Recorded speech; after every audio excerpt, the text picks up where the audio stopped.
The things I want to remember I can't, and the things I try so hard to forget just keep coming. Anything was possible. When you hear hooves, you look for horses, but you can't decount zebras. Let's be honest, women are still only really valued for two things: their looks and their role as mothers. I'm not beautiful, and I can't have kids, so what does that make me? Worthless. Once I've made my mind up, I'm a force to be reckoned with. I am no longer just a girl on the train, going back and forth, without point or purpose. After everything he's been through, he deserves to be happy.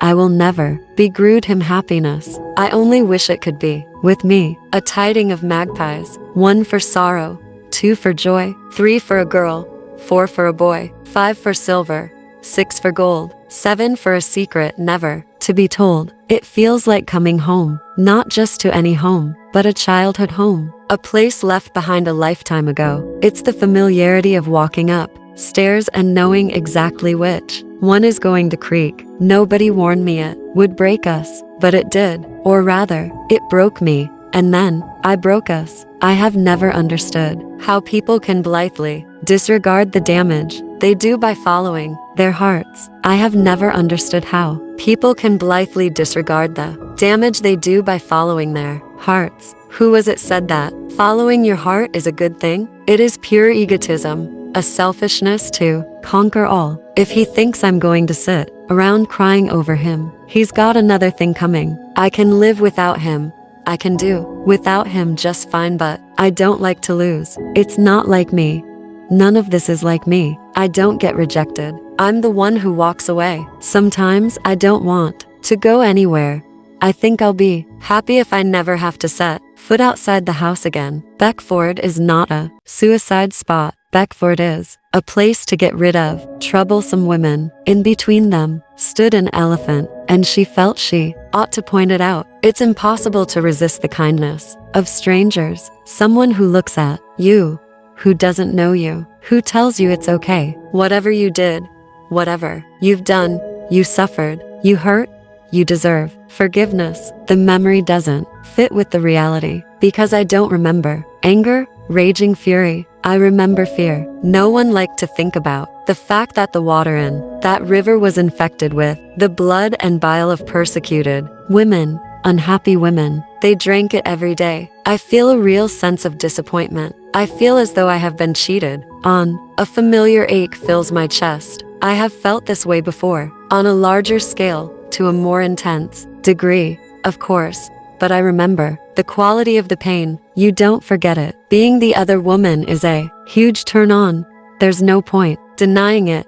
You're the one he can't help but betray his wife for, even though he loves her. That's just how irresistible you are. And I've just got to let myself feel the pain, because if I don't, if I keep numbing it, it'll never really go away. There's nothing so painful, so corrosive as suspicion. Well, I do, I want to, I don't want to, I try not to. Every day I tell myself not to look, and every day I look, I can't help myself, even though there is nothing I want to see there, even though anything I do see will hurt me. I'm not even that upset about the rejection anymore. What bothers me most is that I haven't got to the end of my story, and I can't start over with someone else. It's too hard. I've been up for hours. I can't sleep. I hate insomnia more than anything. Just lying there, brain going round, tick, tick, tick. I itch all over. I want to shave my head. I want to drag knives over my skin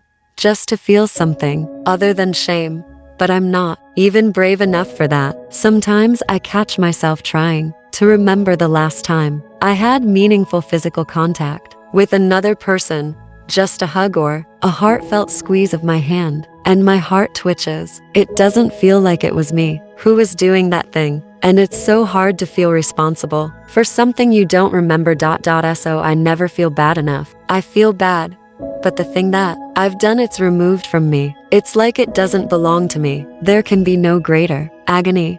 Nothing can be more painful than the not knowing, which will never end. I thought how odd it was that parents believe they know their children, understand their children. Do they not remember what it was like to be 18 or 15, or 12. Perhaps having children makes you forget being one. The river can go back over the past and bring it all up and spit it out on the banks in full view of everyone, but people can't. I know is 1 minute I'm ticking along fine and life is sweet and I want for nothing, and the next I can't wait to get away. I'm all over the place, slipping and sliding again. The more I want to be oblivious, the less I can be. Life and light will not let me be. You're not some grieving, lost child any longer. You're a completely different person. You're stronger. You're an adult now. You don't have to be afraid of being alone. It's not the worst thing, is it? Some say the women left something of themselves in the water. Some say it retains some of their power forever since then it has drawn to its shores the unlucky, the desperate,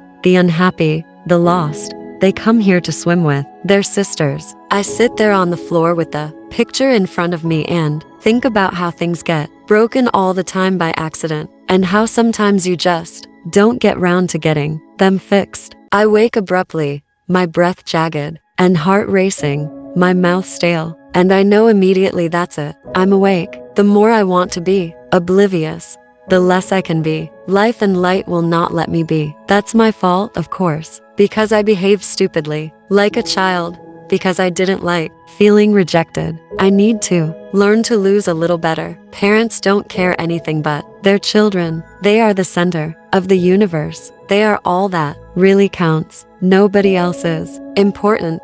No one else's suffering or joy matters. None of it is real. I've been the fool. If he does it with you, he'll do it to you. She used to think that only parents can understand the sort of love that swallows you up. But now she wondered whether it was only mothers who did. And unless you mean it, you said, why do it? Don't be a tourist. No one likes a tourist. To have my hopes raised and dashed again. It's like cold steel twisting in my gut. The holes in your life are permanent. You have to grow around them like tree roots around concrete. You mold yourself through the gaps. Paula Hawkins, born August 26, 1972, was born and raised in Salisbury, Rhodesia, now Harare, Zimbabwe, the daughter of Anthony Tony Hawkins and his wife Glynn. Her father was an economics professor and financial journalist. Before moving to London in 1989, age 17, Hawkins attended Arundel School, Harare, Zimbabwe, then studied for her A-levels at Collingham College, an independent college in Kensington, West London. Hawkins read philosophy, politics, and economics at Keble College, University of Oxford. Paula is a British author best known for her top-selling psychological thriller novel The Girl on the Train to a 15, which deals with themes of domestic violence, alcohol, and drug abuse. The novel was adapted into a film starring Emily Blunt in 2016. Hawkins' second thriller novel, Into the Water, was released in 2017. She worked as a journalist for The Times, reporting on business. She then worked for a number of publications on a freelance basis and wrote a financial advice book for women, The Money Goddess. Her best-selling novel, The Girl on the Train to a 15, is a complex thriller with themes of domestic violence, alcohol, and drug abuse. The novel took her 6 months, writing full-time.to complete at a time when she was in a difficult financial situation and had to borrow from her father. The novel was adapted into a film in 2016. In November 2016, she was listed as one of BBC's 100 Women. Paula's second thriller, Into the Water, was published in May 2017 and went on to become a Sunday Times and NYT bestseller. Her novel A Slow Fire Burning was published on August 31, 2021. Around 2019, Hawkins began to write romantic comedy fiction under the name Amy Silver, writing 4 novels including Confessions of a Reluctant Recessionista,